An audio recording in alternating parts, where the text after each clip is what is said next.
Halo, assalamualaikum warahmatullahi wabarakatuh. Kembali lagi di channel Prima Crypto. Oke, buat kalian yang baru datang di channel Prima Crypto, silahkan bantu subscribe channel Prima Crypto, karena subscribe itu gratis, dan nyalakan loncengnya agar kalian bisa mendapatkan notifikasi video terbaru dari saya setiap harinya. Oke, terima kasih buat kalian yang sudah subscribe. Semoga rezeki makin lancar dan selalu profit setiap hari. Buat kalian yang belum join di channel Telegram, silahkan join melalui link yang ada di deskripsi di bawah video ini, teman-teman.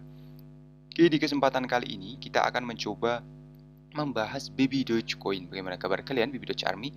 Semoga dalam keadaan sehat dan cuan everyday. Hari ini untuk Baby Dogecoin sedikit mengalami penurunan 4,53% teman-teman.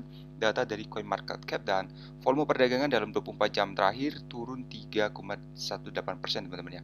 Lalu untuk candlestick di bulan November masih membentuk batang berwarna merah, dan seperti ini kondisi market ya, memang masih buruk ya teman-teman ya. Jadi buat teman semua yang ingin berinvestasi ya, selalu gunakan dana dingin, dana bebas dalam melakukan investment. Kemudian video ini hanya sekedar sharing, berbagi ke teman-teman semua. Segala keputusan untuk berinvestasi ada pada diri kalian sendiri. Selalu gunakan dana dingin ya, sekali lagi untuk melakukan investment. Oke, kita pantau untuk harga BTC saat ini 260 jutaan lagi, masih sideways teman-teman ya. Ethereum 18,9 juta, BNB 4,2 juta rupiah teman-teman. Kapitalisasi global juga mengalami penurunan 0,68%. Ada hal yang lumayan menarik ya di sini untuk Baby Dogecoin. Jadi untuk Baby Doge, DEX meluncurkan fitur baru untuk memperkirakan berapa banyak token yang akan dibakar dari setiap luka bakar atau burning teman-teman. Jadi Baby Doge DEX ini akan segera meluncurkan fitur baru untuk memperkirakan berapa banyak token yang akan dibakar dari setiap pertukaran. Jadi dalam tweet hari ini, Baby Doge mengatakan akan segera meluncurkan fitur baru di Baby Doge Swap untuk memperkirakan jumlah token yang akan dibakar melalui setiap pertukaran. Fitur yang akan datang akan memberikan perkiraan berapa banyak token yang Baby Doge akan dibakar dari setiap pertukaran di DEX. Fitur baru datang setiap pertukaran di Baby Doge Swap akan memperkirakan berapa banyak Baby Doge akan dibakar. Jadi khususnya fitur baru ini akan berlaku untuk semua pasangan perdagangan di Baby Doge termasuk USDT, BNB teman-teman. Jadi Baby Doge ini berfokus pada pengurangan pasokan kripto melalui kampanye pembakaran yang sedang berlangsung dalam upaya untuk meningkatkan harga token. Dan perlu disebutkan bahwa tim di balik kripto bertema anjing ini telah menggunakan sebagian dari biaya Baby Doge Swap untuk membeli dan membakar Baby Doge. Jadi miliaran token Baby Doge ini dikirim ke dompet mati resmi proyek setiap jam, dan menurut Baby Doge Burn, pegangan Twitter yang melacak semua pembakaran total kurang lebih 6,3 triliun token Baby Doge senilai sekitar 7.000 US dollar teman-teman dibakar dalam satu hari. Jadi sejauh ini total 199 kuadriliun token dibakar dari total pasokan aset sebesar 420 kuadriliun. Jadi meskipun Baby Doge dibakar dalam jumlah besar, tim masih mempertimbangkan cara baru untuk mempercepat luka bakar ya teman-teman. Dan bulan lalu, tim tersebut mengungkapkan rencana untuk meluncurkan portal pembakaran resmi yang memungkinkan pengguna untuk membakar beberapa kepemilikan Baby Doge mereka. Jadi Baby Doge ini meminta komunitas untuk menyarankan cara yang dapat diadopsi untuk memberi insentif kepada pengguna yang berpartisipasi dalam program ini, teman-teman.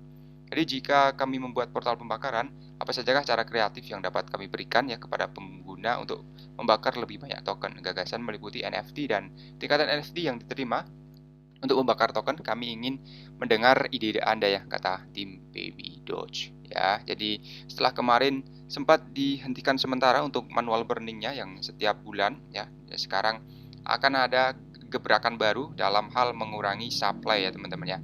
Jadi untuk supply-nya itu hanya 420 kuadriliun ya, tapi tergolong banyak ya teman-teman, tapi sudah dibakar kurang lebih 50% dari total pasokan awalnya ya teman-teman. Jadi Ethereum dan BSC ya, semuanya sama teman-teman ya. Ini total pasokan supply-nya ya, bukan 820 ya teman-teman ya, sekali lagi ya. Kemudian, apakah bukti cadangan kunci untuk memperbarui kepercayaan pada kripto? Jadi setelah kemarin sempat terjadi crash FTX teman-teman ya, jadi banyak yang bangkrut ya, asetnya menjadi nol ya, dan lain sebagainya. Ya di sini cara untuk memulihkan kembali ya, apakah FTX akan bangkit lagi atau memang sudah tidak bisa bangkit lagi teman-teman. Untuk FTX ini kita pantau dulu aja ya teman-teman ya, karena uangnya pun ternyata ya masih ada teman-teman ya. Jadi dia diputarkan kembali ke SPF Alameda Research teman-teman, ternyata seperti itu ya. Jadi yang benar gimana ya, kita nanti coba telusuri lagi ya teman-teman ya. Kemudian runtuhnya FTX yang menghancurkan dunia kripto yang mengikis tidak hanya sejumlah besar platform tetapi juga persepsi pasar. Tapi apakah proof of reserve adalah kunci kepercayaan baru pada kripto? Ya, dengan begitu banyak entitas yang bersandar pada bukti cadangan, mungkinkah upaya transparansi yang dibutuhkan pasar? Jadi terlepas dari jawabannya, jalan di depan masih panjang dan mendapatkan kembali kepercayaan pelanggan yang hilang tentu bukan tugas yang mudah, teman-teman. Kemudian FTX ini adalah salah satu platform perdagangan yang paling andal di dunia, yang paling tua juga. Namun tampaknya dalam semalam ia mengalami kejatuhan yang tidak lain berpotensi menelan biaya miliaran pelanggan. Dan bukan sekedar bisnis bangkrut, itu adalah serangan meteorik terhadap kepercayaan yang sangat mendasar pada kripto, teman-teman.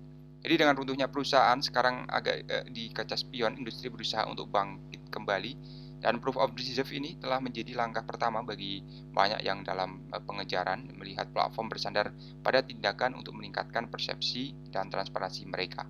Jadi bukti cadangan atau PUR adalah praktek audit yang berfungsi untuk meyakinkan pelanggan tentang saldo aset yang sesuai.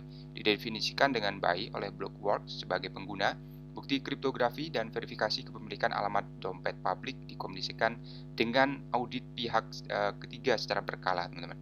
Kemudian tindakan tersebut merupakan langkah pertama yang tepat dalam menunjukkan trust ya konsumen saat ini dan masa depan bahwa aset mereka dilindungi, teman-teman.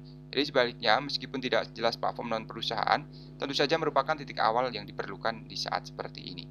Ya, jadi sekelas FTX aja bangkrut, apalagi exchange yang lain. Bukan seperti itu, teman-teman. Ya, exchange yang lain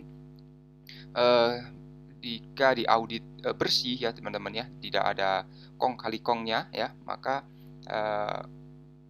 exchange tersebut aman ya teman-teman. Bahkan untuk CEO Indodax kemarin minta diaudit ya teman-teman ya, untuk data-data transaksinya dia siap untuk diaudit bahwa tidak ada kecurangan atau skandal atau dan lain-lain ya di exchange di Indonesia terutama ya teman-teman ya. Ya di sini dia berani untuk mengajukan audit ya, dan memang bersih ya teman-teman ya.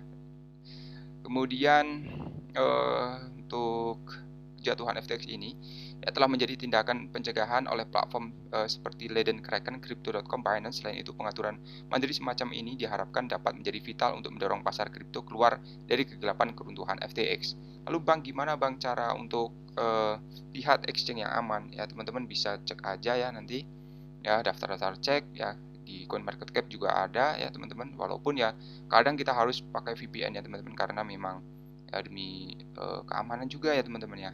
Jadi seperti itu ya, memang high risk ya teman-teman. Kemudian di sini ada proof of reserve-nya, adalah langkah pertama menuju kepercayaan pada kripto, tetapi itu bukan jawaban tunggal dengan apa yang hilang ya di skandal FTX. Pelanggan seharusnya menjadi pemalu teman-teman, namun apa yang ini pada waktunya akan memberikan ekosistem yang lebih aman dan dapat dipercaya. Kemudian mengenai Binance ya di sini. Jadi Binance tidak memiliki rencana besar untuk India karena pajak tinggi ya, kata CZ. Jadi CZ ini sangat terbuka sekali ya teman-teman. Ya, berbeda dengan exchange yang kemarin runtuh itu ya. Dan CZ juga kemarin hadir di acara G20 ya, di Bali teman-teman, dan menjelaskan semua kejadian yang terjadi pada FTX teman-teman. Jadi Changpeng Joy ini telah menyerah pada India, menunjuk pada transaksi 1% yang mulai berlaku pada 1 Juli. Dan CZ ini mengatakan itu membuat perdagangan kripto tidak dapat dilakukan di India. Dan berbicara di sesi TechCrunch Crypto 2022 pada 17 November di Miami, CZ lebih lanjut menunjukkan bahwa Binance terlibat dengan asosiasi blockchain dan orang-orang terpengaruh di India yang untuk mempresentasikan sikap industri di hadapan pembuat kebijakan. Jadi untuk CZ ini red flag pajak transaksi 1%. Jika Anda akan menggunakan pajak 1% untuk setiap transaksi, tidak ada banyak ya transaksi. Sejujurnya menurut saya India bukan lingkungan yang sangat ramah kripto ya katanya. Jadi di kripto juga di India juga banyak rumor ya yang menolak ya untuk kripto ini digunakan di negara sana. Jadi sering di India diblok kripto, sering di China blok kripto ya, padahal bisa digunakan ya, tapi itu hanya sekedar food yang apa ya teman-teman ya. Sekarang kayaknya udah nggak mempan ya lah.